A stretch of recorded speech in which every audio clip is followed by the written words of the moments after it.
Okay, so the last thing I want to talk to you about is the types of economies. And there are multiple types, but I want to talk to you about the most common ones, I guess, or the most two famous ones that I can talk about so that I can set up the dichotomy for you. I do want to remind you that I am not an economic sociologist. I'm not even an economist. And so I'm going to give you a very blanket overview of one versus the other. And I want to also remind you again that the economy is just the social institution where we are concerned with how we manage and exchange our resources.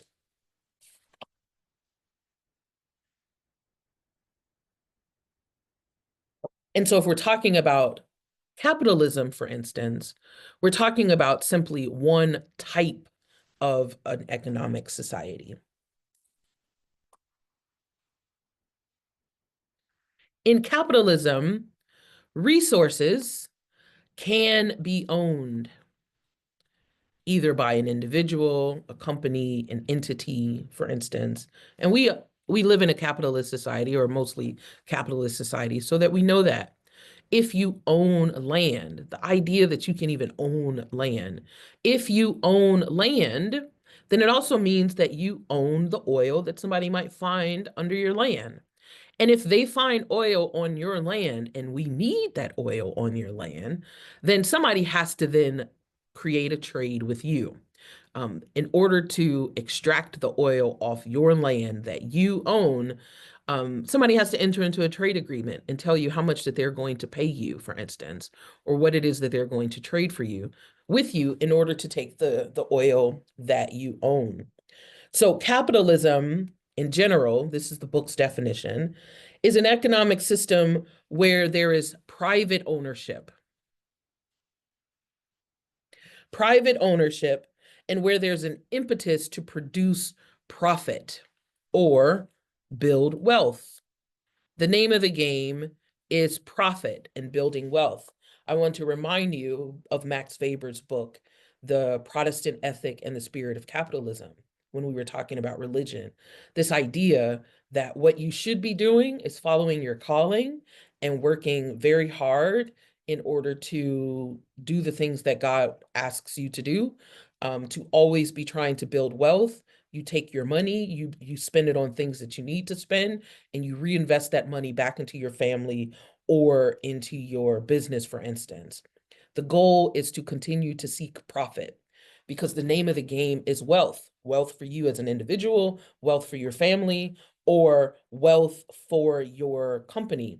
The idea is that those resources, even those natural resources, can be privately owned.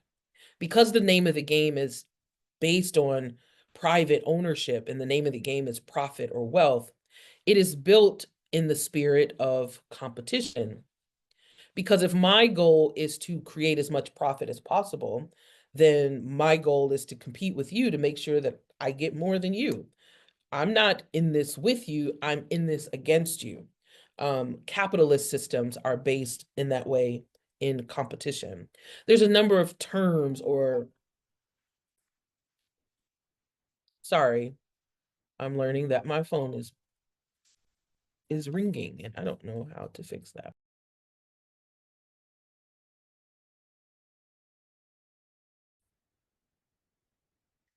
Why is competition important in a capitalist society or a capitalist economic system? Um, One of the concepts that you're familiar with probably already is this idea of supply and demand.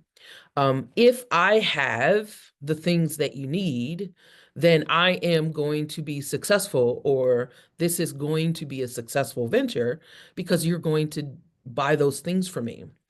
And in order for me to be the most successful, I have to make sure that I keep up with my supply so that I can offer you what it is that you need. The reason why this is important as a simple concept in capitalism, particularly with what it means for competition, is that one of the ways that capitalism sort of corrects itself or takes care of itself is that I'm not going to be the only person that is selling red shirts. Somebody else is selling red shirts. That's my competition. My task then, in order to increase my profit and develop my wealth, either personally or for my business, is I've got to make sure that I've got enough supply. They want to make sure that they have enough supply, but I want you to buy from me, not from them, which means I need to up my quality. I need my red shirts to be better. I need my red shirts to offer you something else in terms of the fabric, for instance. I need my red shirts to maybe come with a red pair of pants. Or I need my prices to be more competitive than that person over there because I want you to buy from me. That supply and demand is a very simple concept, but it's critical in a capitalist system when it comes to maintaining the health of a capitalist economy, and also making sure that people are getting the things that they need in high quality. You're better off buying products from companies that are in competition with each other because hopefully you can assume that the prices are going to be fair and the quality is going to be worth it. This is why competition is important. In theory, capitalism should operate pretty well on its own because of the way that competition works in capitalism. For a company, for instance, that can't ensure the quality of their products, that can't keep the prices down on their products, maybe because it costs too much for them to manufacture it or there's the materials that they use are too expensive. If a company simply can't keep up with the supply, then that company might fail. The person or the company that is selling that thing might fail, and failure is simply part of capitalism. You might crash and burn. Competition helps you keep that thing more healthy. The truth is, however, is that capitalist economic systems can themselves crash and burn due to outside forces. Like we saw what happened to the economy with the pandemic, for instance. You have a major problem with the supply of things that you have to buy at restaurants, for instance, when people are no longer able to leave their homes. You have a major problem supplying the things that people need to commute to work when people aren't on the roads anymore, right? The supply and demand of services and goods change in the middle of a pandemic, for instance. Sometimes the thing that happens to the economy is something like a major storm or a hurricane. We saw during the pandemic, sometimes having a shortage of things like um, hand sanitizer because we couldn't produce it fast enough.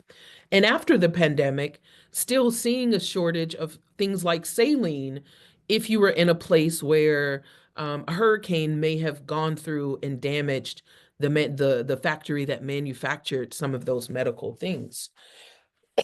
So still a capitalist society, still the capitalist ideals of competition, and you might fail if you're not able to keep up with the quality supply that you need for the demand of your society, for instance. Sometimes capitalist entities might not survive because this desire for profit and wealth is too great. Sometimes what you get is greed and corruption. So lots of ways that this thing can fail.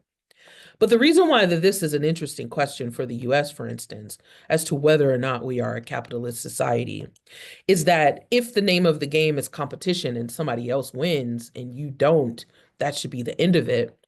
The truth is that we don't want the society to fail. Again, the health of a society is based on the health of its social institutions. We want our economy to be in a good state. Again, if you listen to the State of the Union or any of these economic reports or job reports, we want the report to say we're doing well. And the way that we do well in our society, for instance, is that we won't let certain things crash and burn. When the market is dipping, when there's something has happened, a storm or a decision by a major company in another part of the globalized world that we have concerns with, or the president is deciding that we're going to place tariffs on our trade deals with some other countries, then you might see the marketplace, for instance, weaken and take a dip and we see stocks and the value of things go down.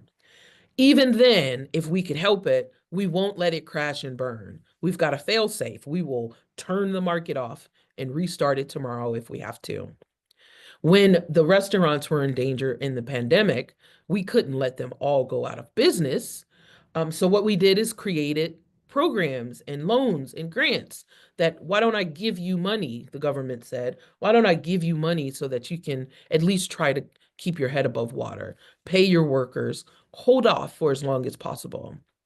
When a big storm or something changes and the manufacturing industry, for instance, is no longer able to keep up with what it needs, or farmers are no longer able to deal with climate change and the ways that that's affecting their crops, we could just let them crash and burn and say, well, you weren't successful in your private venture, but we don't let them do that because as a society, we can't afford to have the entire automotive industry fail.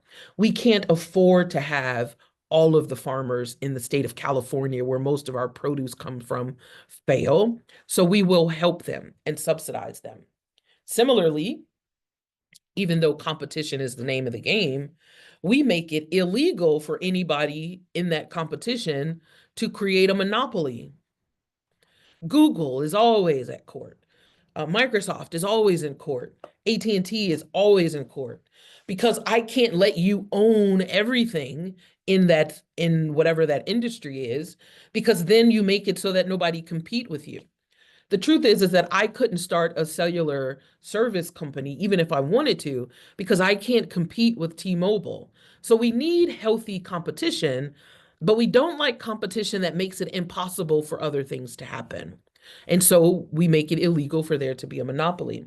Last example, we believe that people should have food, right?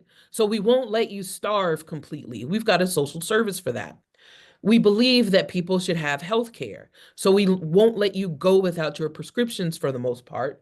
We won't let you not be served at the hospital for the most part. We have social programs for that.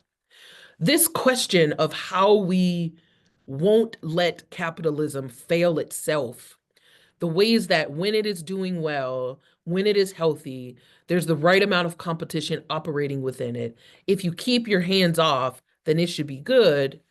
That's great in theory, but in actual practice, we actually do put our 2 cents in, and we have a government that might say, we can't let that part crash and burn. We have social service programs, we have subsidies, we have tax breaks, we have all kinds of things, right? And this is where the dichotomy becomes interesting, because some people will say, as an insult especially, that is way too socialist.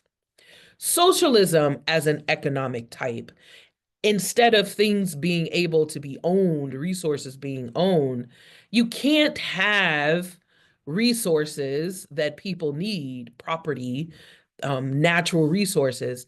Those things can't be owned. And so when we're talking about a socialist system, we're often talking about state-run things versus private things.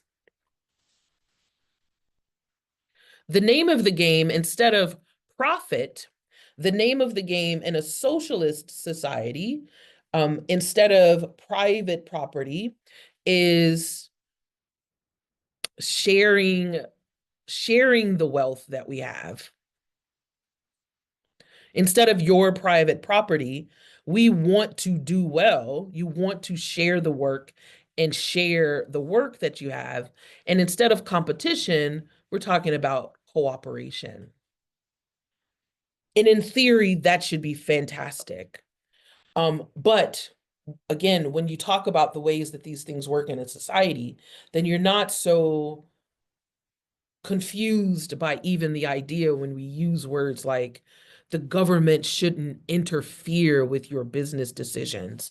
The government shouldn't interfere with the decisions that you make inside your household. There shouldn't be so many regulations for X, Y, and Z. Well, the fact that we talk about those as interferences is culturally reflective of an ideology or capitalist system that essentially, in theory, suggests that it should be left alone. You should let it be how it's going to be, competition and supply and demand, and those things should work it out. Except for the health of society, we will step in some ways. We will make monopolies illegal. We will have social security for our elder populations who are no longer able to work. We will have Medicare and Medicaid programs for our elderly population and our low income population to make sure that their healthcare needs are taken care of. We do have programs whereby people can get the food that they need.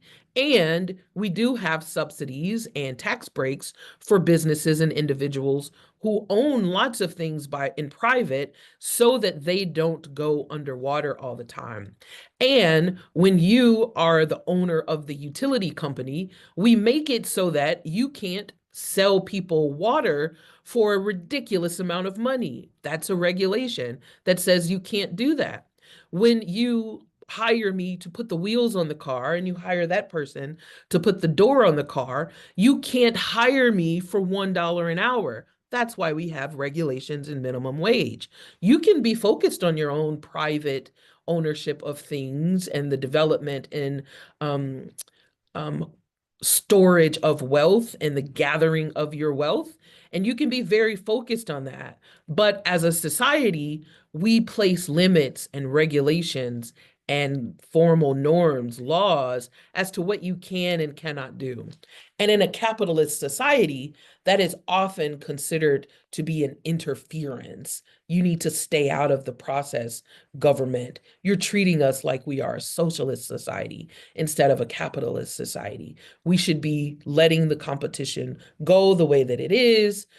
We should have this entrepreneurial spirit. We should very much be able to do that. Socialism as an economic style is very much in rejection of capitalism. It's the idea that you should not allow that kind of individual private ownership of things, that the state and the government should be more involved in making sure that people have what they need, that they are able, if you're able to contribute to the work and the labor of making sure that people have the resources that they need, then you should get your equal share. Cooperation should be the name of the game. And I take you again back to things that we talked about. Weber says we can get way more efficient in these systems and always be moving forward. But sometimes we can get so efficient that we create a system that doesn't work for ourselves. He talks about that kind of as an iron cage of this rationality. And that's part of the problem that somebody might see in capitalism when competition doesn't work, or when that push for profit creates a system that now people aren't going to be taken care of. And Karl Marx, we've always talked about his when we're talking about social conflict theory. He was absolutely against capitalism for the ways that this search for profit created situations where a whole lot of people had a lot of things because they were able to own the kinds of things that people needed, and other people just never had what they needed. And so he was a proponent of socialism. He would suggest that what the workers needed to do was rise up and create a revolution against these elite bourgeois, the ruling class people, and replace that capitalist system with the socialist system so that everybody has what they need. If it wasn't for that pesky religion keeping them from really paying attention to what their social class was. So that's it, talking about the economy.